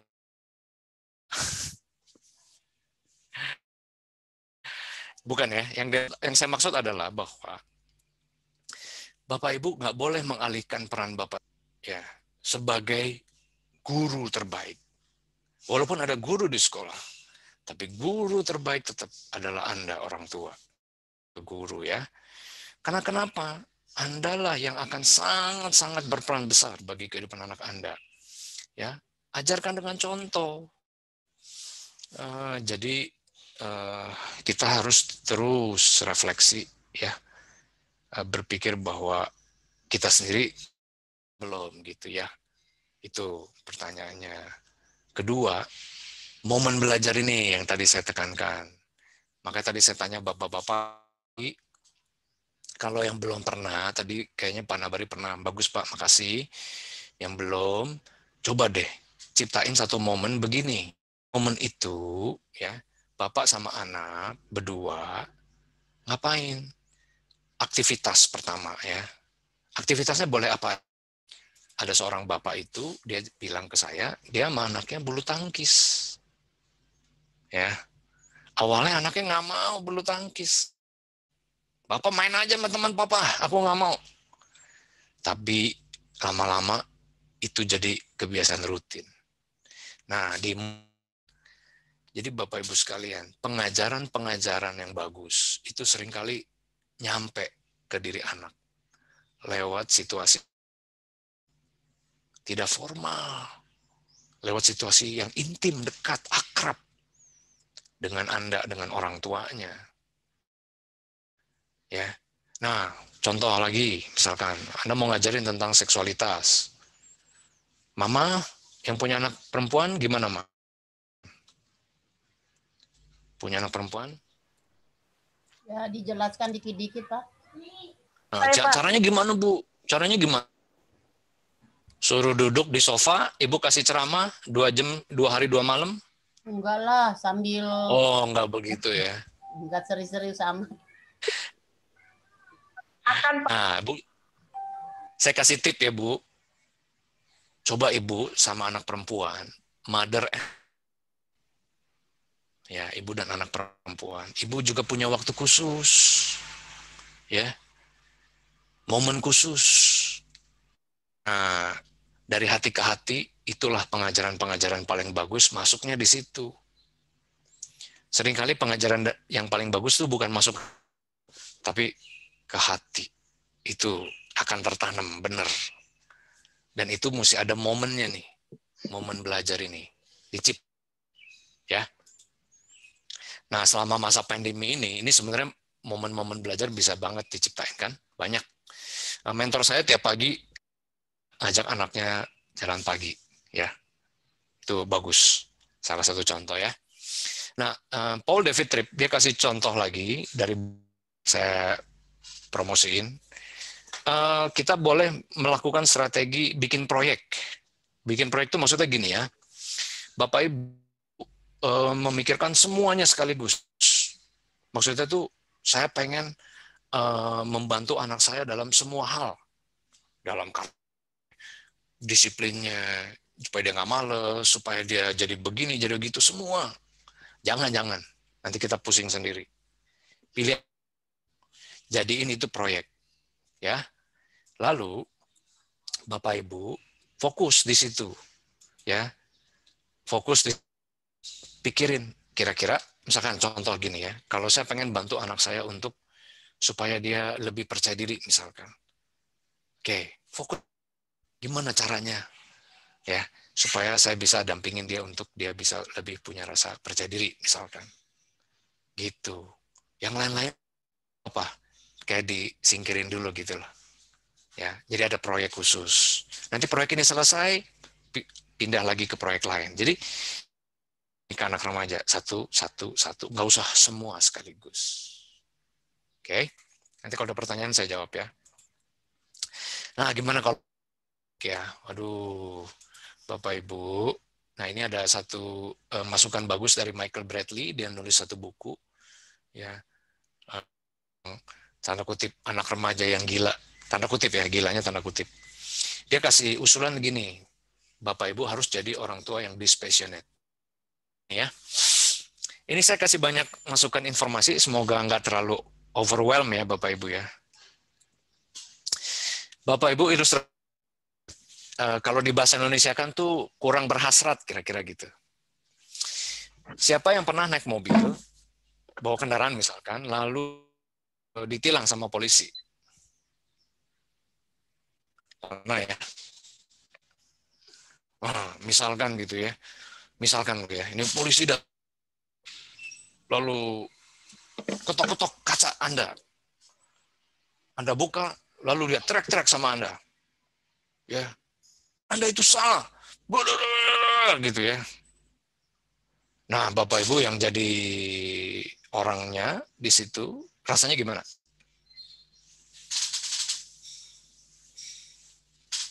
Gimana Pak Nabari kalau digituin Pak sama polisi, Pak? Ya, pasti kesal. Namun Kesel, saya Pak, komen, ya? Pak. Namun saya komen, Pak. Kayaknya polisi sekarang nggak ada begitu lagi, Pak. Udah santun-santun. Contoh, Pak. Benar-benar. Polisi sekarang sih nggak kayak gitu. Maksudnya gini, Pak. Bapak senang nggak, Pak? Misalkan gini, ada polisi datangin Bapak, ya. Gitu kan. Nah, dia perkenalkan dulu. Nama saya, ya. Terus dia jelasin, Pak, dengan sistematis, bijaksana, bahkan ditutup dengan kalimat, tolong hati-hati, ya, ada orang di rumah yang merindukan Anda pulang dengan selamat. Bapak salah, tapi dengerin orang ngomong begitu, seneng nggak, Bapak Ibu sekalian? Seneng. Nah, sama kayak gitu, waktu kita konflik dengan anak remaja, ingat nggak tadi yang saya ketemu ibu yang teriak-teriak sama anaknya gitu ya? Bapak Ibu ingat, Ini kesempatan bukan kesulitan. Jadi kalau anak Anda memberontak, ini kesempatan. Anda nggak perlu berhasrat untuk Anda harus menang atas dia. Tidak. Ya. Teriak-teriak, Anda marah-marah, Anda kayak polisi tadi, dia salah, iya salah. Tapi Anda mau nyatain salahnya sampai urat Anda putus pun, itu akan masuk ke hatinya. Ya. Jadi jangan terlalu berhasrat. Lain kali anak Anda salah, jangan terlalu berhasrat ya. Anda perlu banyak dengerin ya. Oke. Ini sedikit aja ya, kita pakai waktu 1,5 menit. Misalkan ada anak bilang, Mama, saya benci sekali sekolah. Saya tidak mau sekolah. Saya ulang ya, Mama, saya benci sekolah. Saya tidak mau sekolah. Di chat, apa kalimat Bapak Ibu? Saya kasih waktu 1,5 menit. Yang kalimatnya bagus, saya kasih tiket. Hehehe, ada yang mau tiket? Masa pandemi ini tiket nggak laku ya Bapak Ibu ya. Ayo, tulis di chat ya 1,5 menit. Kalau ada anak yang bilang, Mama, aku mau lagi sekolah. Apa kalimat Bapak Ibu? Nanti saya bacain. Oh, kalau saya selalu bilang, iya dulu Bunda juga benci banget sekolah. Sambil ketawa. Jangan begitu, nak. Kalau saya jadi anak, saya bilang gini, Mama nggak tahu sih. Contoh ya, Bu. Pak, kalau nggak mau sekolah, maunya apa? Ya udah, aku nggak mau sekolah. Biarin aja. Aku pokoknya maunya bebas aja. Kan gitu ya. Nah, itu terserah padamu. Ya udah kalau gitu. Mulai besok aku nggak mau sekolah. Nah, Bapak Ibu ya. Nah, contoh maksudnya gini Bapak Ibu. Kalau kalimat kayak gitu disampaikan oleh anak ke kita bisa punya respon-respon mulai dari yang kesel, marah, ya bingung ya. Gitu. Tapi kita juga bisa punya respon, kita dengerin. Caranya gimana? Ini adalah banyak menggunakan pertanyaan. Ya. Jadi banyak menggunakan pertanyaan. Coba Bapak Ibu kembangkan. Jadi waktu seorang anak misalkan, Mama, aku benci sekolah. Aku tidak mau lagi sekolah. Oke. Kita bisa begini. Oh ya, Mak. Coba rasakan. Apa kira-kira perasaan dia? Oh, dia ngerasa sekolah. Wah, sekolah itu kacau banget buat kamu ya. Nah, itu respon yang baik tuh ya. Saya kasih contoh ya. Sekolah tuh kacau banget buat kamu ya. Oke. Tanya sama dia. Apa yang terjadi yang membuat sekolah begitu kacau buat kamu? Nah, gitu ya. Daripada nggak mau sekolah, bodoh sekali. Kamu mau jadi apa? Kamu mau jadi kayak itu om kamu tuh yang kayak gitu. Kamu mau jadi kayak tante yang kayak gitu tuh nggak sekolah tuh. Hah? Nah daripada begitu Bapak Ibu, lebih baik responnya kita mendengarkan aktif. Oke? Dan nasihat dari kitab suci Bapak Ibu, Amsal 15 ayat 1, Bapak saya bacain, jawaban yang lemah lembut meredakan kegeraman, tetapi perkataan yang pedas membangkitkan marah. Bapak Ibu, saya sangat menganjurkan Bapak Ibu baca kitab Amsal. Ya, itu kitab penuh hikmat untuk mendidik anak. Bagus sekali. Ya, banyak sekali nasihat-nasihat bijak dari kitab Amsal buat orang tua yang Bapak Ibu bisa nanti manfaatkan, bisa terapkan. Ya, oke. Nah, sip terakhir dari saya, tips-tips kegiatan di rumah ya. Nah, selama di rumah, ayo kembangkan momen belajar. Tulan mumpung di rumah, ya kan? Punya waktu tadi khusus, bapak sama anak laki, ibu sama anak perempuan, ya. Bikin ya waktu untuk mengajar, melatih, terutama melatih karakter loh.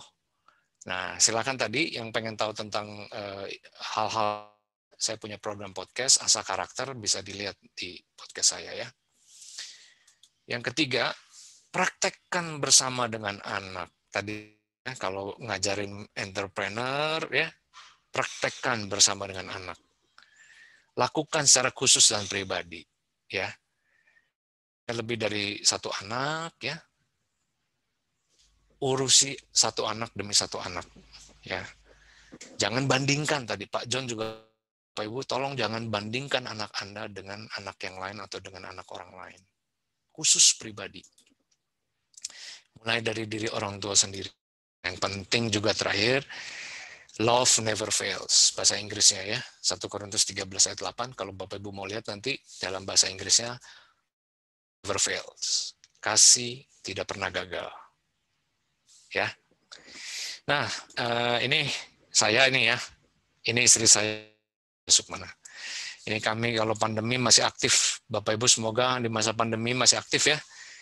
Ya, boleh jalan kaki, boleh naik sepeda. Ini anak saya yang perempuan ya, yang besar ya. Ini mother and daughter ya. Jadi waktu khusus dengan anak. Ini khusus dengan keluarga ya.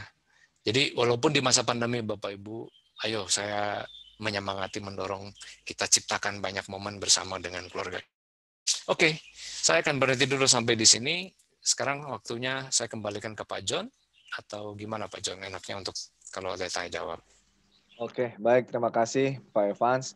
Nah, dipersilakan untuk Bapak Ibu bagi ada yang ingin ditanyakan atau sudah disiapkan pertanyaannya, dipersilakan Bapak Ibu untuk bertanya, mumpung lagi ada Pak Evans, berdasarkan dari pengalaman beliau, juga pakar dalam istilahnya mengembangkan khususnya dan mengetahui karakter khususnya anak-anak remaja. Begitu. Dipersilakan Bapak Ibu untuk bertanya. Ya, silakan Ibu. Ya, IL 10 MIPA 2, Pak. Ya, Mau Ibu bertanya, gimana jika si anak bertanya, terus kita jawab, dan dia tidak mau menerima apa yang kita jawab gitu loh.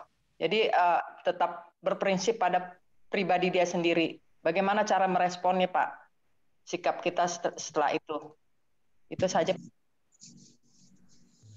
Oke, baik. Terima kasih untuk Mama Abigail. Mungkin satu lagi, Bapak Ibu. Nanti akan dijawab Pak Evan dengan 2 pertanyaan. Pak Nabari, kelihatannya Pak John. Ya, silakan Pak Nabari. Baik, terima kasih Pak John. Baik, selamat pagi Bapak Ibu sekalian. Saya mengawali dengan sebuah statement biar menarik gitu ya, biar menarik diskusinya. Sama seperti tadi, saya berusaha kontra dengan Paul David supaya diskusinya menarik. Sekarang saya juga mencoba untuk kontra, mengatakan tema ini tidak menarik. Tema yang mengatakan saya sayang kamu, masa? Kenapa saya mengangkatnya ini sebagai tema yang tidak menarik? Dari kemarin ketika ini disampaikan dalam hati saya, masa sih orang tua tidak sayang sama anaknya? Itu maksud saya. Itu maksud saya mengatakan tema ini tidak menarik. Karena saya sudah menyayangi anak saya, dan ekspresi yang diberikan anak saya lihat dia merasakan saya sangat menyayanginya. Dan kalau tadi Paul David menyampaikan hal itu, saya mau mengatakan sebenarnya Pak Evans, antara mencari nafkah dengan sayang ke anak, bagi saya sama. Tidak nomor 1, nomor 2. Itu maksud saya sebetulnya yang tadi. Baik. Lalu yang saya mau bertanya Pak di sini, yang tadi Bapak sampaikan, saya senang sekali dengan ada tadi materi Bapak menyampaikan bahwa beri kesempatan kepada anak mengambil keputusan. Saya jujur memang selalu mengarahkan anak-anak, tapi sering banget 3 anak saya, 3-tiganya mengambil keputusan sendiri walaupun hati saya nggak terima. Nah, sekarang saya fokus ke anak saya yang di kelas 10 ini gitu ya. Maaf ini, dari awal saya minta anak saya untuk ngambil IPA. Tapi dia tetap milih IPS. Saya sampai ceritakan hal-hal yang pribadi juga saya ceritakan kepada anak saya. Saya bilang begini kepada anak saya, anak IPS itu bagi orang tua cewek ya itu dipandang sebelah mata. Cewek-cewek maupun orang tua cewek, kalau dibilang anak IPA itu kelasnya lebih naik, saya bilang. Tapi dia tetap bilang, Pak, saya masuk IPS.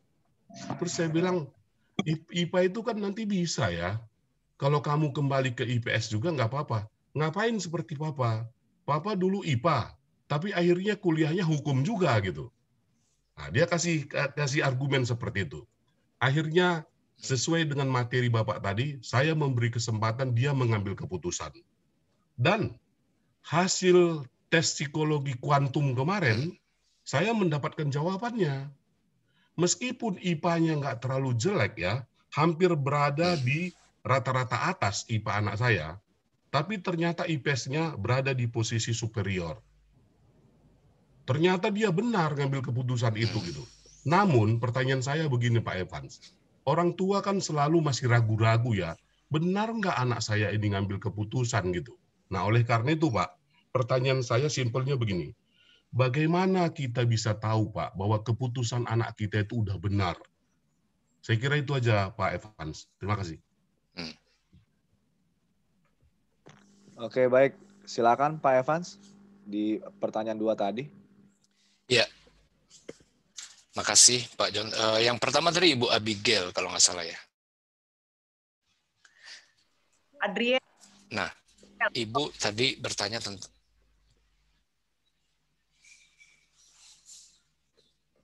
Ibu, ya. Oh, Ibu dari orang tua dari Abigail, ya, ya. Ya, Ibu tadi mengatakan gimana kalau komunikasi ibu dengan anak, ya komunikasi orang tua dengan anak itu sepertinya macet gitu ya Bu ya. Anak udah jawab tapi anak mau mendengarkan, jadi macet gitu ya Bu ya, kurang lebih stuck gitu. Betul ya Bu ya, itu yang saya pahami. Nah Bapak Ibu sekalian, ini memang kesulitan yang dialami banyak orang tua.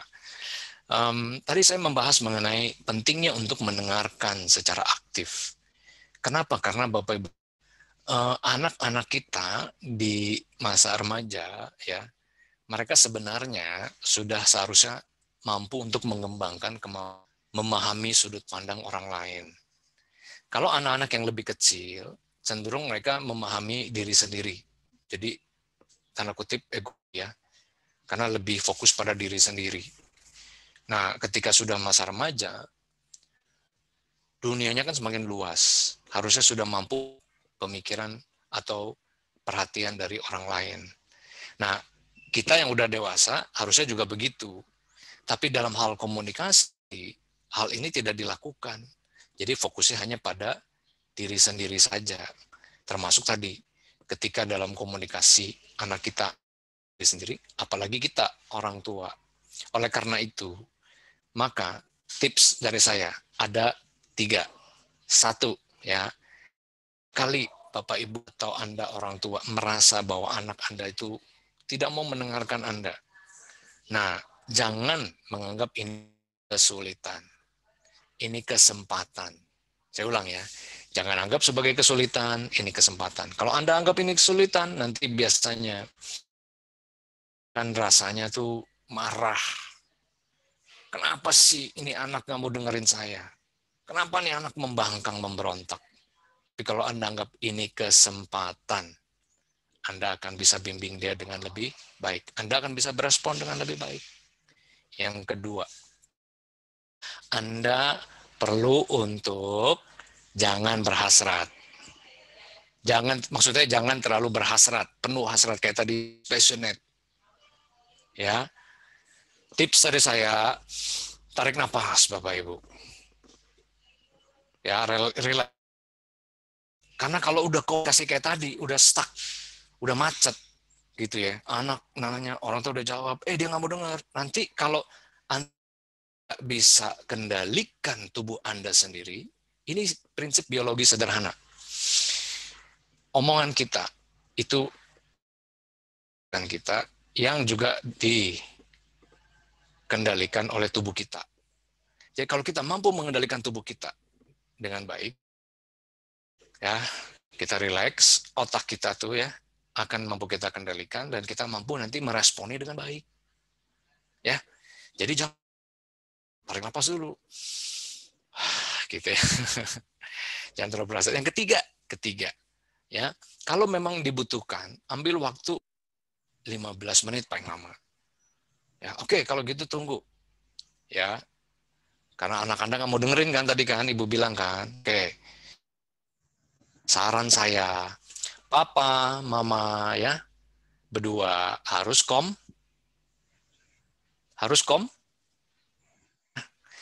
Ibu, Bapak bisa langsung hubungin pasangannya. Pak, nih si ini anak kita gini. Aduh, aku susah nih ngomongnya, Pak. Gimana ya? Nah, diskusi dengan pasangan. Oh ya, gini. Nah, oke. Sudah ada keputusan, kesepakatan. Nah, itu akan cara yang lebih baik daripada Anda kemudian di situ. Udah ini kesulitan, udah Anda marah, kesel, lalu Anda nanti pulang dari rumah, suami Anda pulang lalu bilang, Mama kenapa tadi begitu? Mama kenapa nggak? Nanti berdua jadi dapat, wah, kemudian ke anak juga tadi ternyata nggak sesuai dan sebagainya keputusannya, jadinya nanti malah impulsif. Saya ulang 3 tadi ya, Bu ya. Semoga bermanfaat. 1 tadi ya, ini kesempatan. 2, Anda harus mampu mengontrol diri supaya nanti respon Anda jangan negatif, jadi positif. Karena kalau komunikasi udah nggak enak, bisa jadi kita. 3, kontak pasangan Anda, ya, putuskan bersama, lalu sampaikan ke anak. Begitu Ibu, singkat, semoga nanti mungkin bisa dilanjutkan. Yang kedua dari Pak Nabari. Thank you Pak Nabari. Metode yang sangat bagus. Pertanyaan Bapak, kalau orang tua bisa yakin akan keputusan anak. Mohon maaf Pak, kalau dari pengalaman saya punya kemampuan untuk menjawab itu, karena saya belum ngalamin secara pribadi. Jadi saya harus jujur, kan tadi saya bilang, anak saya kelas 6, jadi banyak keputusan dia itu saya yang ngatur, kan gitu. Mungkin saya berapa tahun lagi baru ngalamin seperti Bapak. Teorinya Pak, ini mungkin teori ya Pak ya.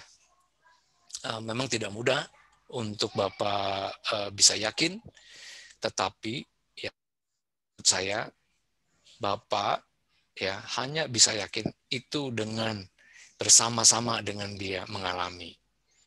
Saya Bapak yang berani untuk ya Bapak bersama-sama dengan anak memutuskan. Artinya kan Bapak udah ngasih opsi, Bapak udah jelasin dan ada dialog di situ kan, nggak satu arah. Dan akhirnya dia bikin keputusan. Bapak tambah yakin dengan hasil tes psikologi. Tapi memang mungkin masih ada keraguan. Lalu gimana caranya? Keputusan-keputusan kita seringkali hanya dilihat atau bisa disaksikan hanya dengan menjalaninya sepanjang waktu. Ya. Nanti terbukti. Kemungkinan 2. Kemungkinan terbukti benar, terbukti salah. Kalaupun salah, itu adalah satu proses yang sangat berharga. Yang baik tetap baik, ya, tidak buruk. Ya, karena Anda telah menjalaninya dengan sangat baik. Jadi hasilnya malah jadi nggak terlalu penting kalau menurut saya. Prosesnya itu yang jadi lebih penting. Ini teorinya ya Pak ya. Mohon maaf kalau saya sendiri pengalamannya belum sampai sana. Semoga bermanfaat. Demikian Pak John. Saya Bernadette Pak. Saya kebetulan ya, guru BK-nya Nicholas, kelas 10 IPS 1 ya Pak Nabari ya. Iya Ibu. Saya melihat hal positif dari Nicholas. Nicholas ini dari luar penabur, tapi saya sudah beberapa kali ngobrol dengan anak Pak Nabari gitu ya, dan kelihatannya apa yang sudah Bapak lakukan ke Nicholas itu sudah terlihat hasilnya Pak. Sekarang ini terlihat hasilnya dan itu positif, hasilnya baik. Ya, begitu saja tambahannya Pak untuk Pak Nabari. Terima kasih Pak Evans, Pak Nabari.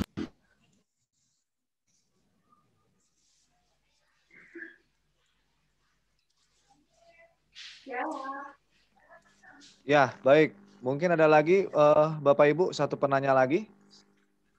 Dipersilakan bagi Bapak Ibu untuk bertanya, hanya satu penanya saja.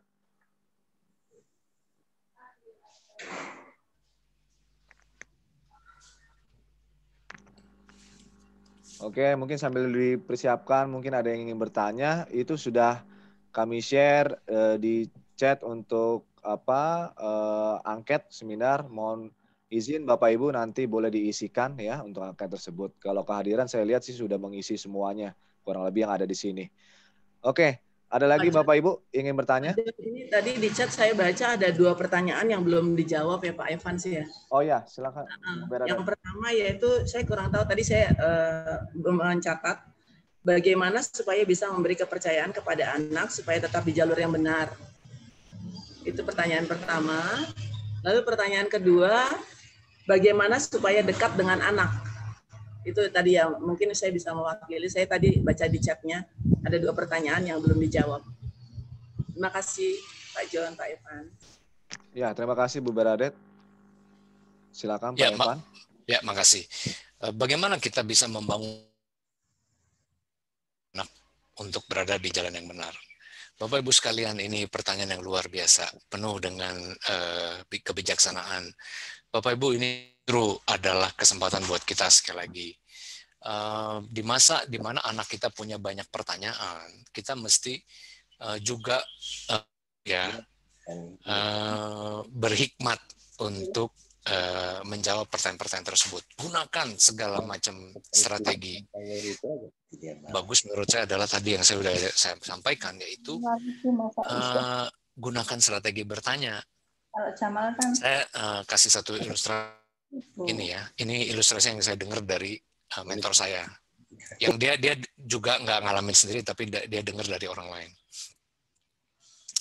Banyak kelas 2 SMP, dia tanya sama papanya, "Pak, aku mau beli bunga, Pak, buat temanku, Pak. Aku mau kasih bunga." "Gimana, Pak?" Ini anak baru kelas 2 SMP, kan gitu. Nah, kalau Bapak Ibu sebagai orang tuanya, nah, Bapak Ibu, kita bisa aja langsung melarang. "Oh, jangan. Ya, nggak boleh. Kamu mau nih pacaran kan gitu ya. Apa itu artinya? Kamu tahu nggak?" Daripada begitu, nah, menggunakan pertanyaan-pertanyaan. Seperti ini pertanyaannya. "Oh ya, kamu mau beli bunga ya? Kamu tahu nggak beli bunga?" Nah, udah tahu belum? "Oh, belum tahu, Pak." Apa yang dilakukan? Anterin beli bunganya. Dulu, Pak, toko bunganya. Googling sama-sama, ya. Cari tahu. Jadi, anak dan orang ada momen bersama. Nah, ini yang saya mau tekankan. Jadi, bagaimana kita membangun kepercayaan anak? Ya. Ciptain momen bersama dengan anak. Sama kayak anak tadi akhirnya apa? Nyari toko bunga sama-sama sama papanya ya. Oke, udah ketemu. Pertanyaan berikutnya, kamu udah tahu belum bunga apa yang mau dikasih? Jadi bapak ini nggak langsung larang. Yuk kita cari dulu aktivitas dulu, momen dulu gitu loh. Nah ya kan, yuk kita cari tahu warna-warna bunga aja. Nah, mulailah mereka pelajari dulu macam-macam bunga artinya apa. Yang ketiga, kamu udah tahu belum kalau nanti kamu kasih bunganya, kira-kira respon dia gimana? Nah, intinya Bapak Ibu, anak itu nggak jadi temannya tersebut. Iya Pak, nanti kalau dia nolak gimana ya Pak ya? Ah, udah deh, aku nggak jadi deh. Gitu Bapak Ibu, putusin nggak jadi. Jadi Bapak Ibu, gimana membangun kepercayaan anak? Pertama, jangan langsung melarang, jangan apa-apa nggak boleh, tapi dialog, pakai strategi bertanya, ciptakan momen. Bapak Ibu, kita butuh banyak momen sama anak kita. Selama di rumah pandemi ini, ayo Bapak Ibu, Jangan sia-sia ya. Setiap menit berharga buat anak Anda ya. Momennya banyak sekali. Pakai ya. Yang kedua, gimana nah, ya, saya pikir itu juga menjawab tadi ya Ibu. Jadi ayo nih masa pandemi ini Ibu Bapak kreatif saja, mentoran pagi sama anaknya. Bapak Ibu ngapain? Ayo ya, silakan ya. Sekarang nih salah satu yang saya sedang hobi adalah saya masak, Bapak. Bisa bikin roti loh, enak banget. Ya, boleh PO nanti sama saya. Nah, Bapak Ibu silahkan. Saya sama anak saya juga wah, senang di rumah masak, bikin roti, senang. Kita anak saya anak perempuan ya. Silakan Bapak Ibu ya. Ciptakan momen di masa pandemi. Silakan Pak. Ya, baik. Terima kasih Pak Evans. Ya, Bapak Ibu, karena waktu kita sudah habis, kita sudah tepat di 10.05.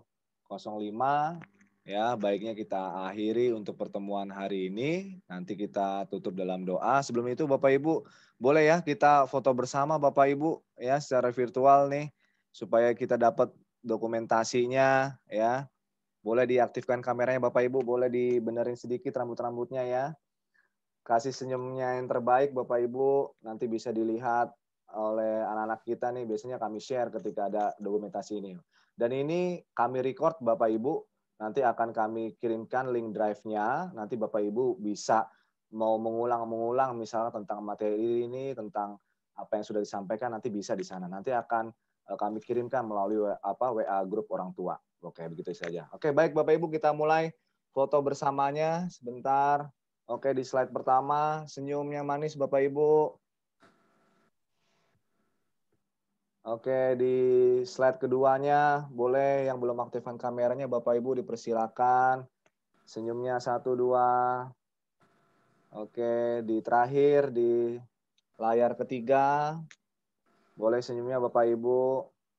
1, 2. Oke, baik. Terima kasih Bapak Ibu. Kita sudah selesai sesi fotonya.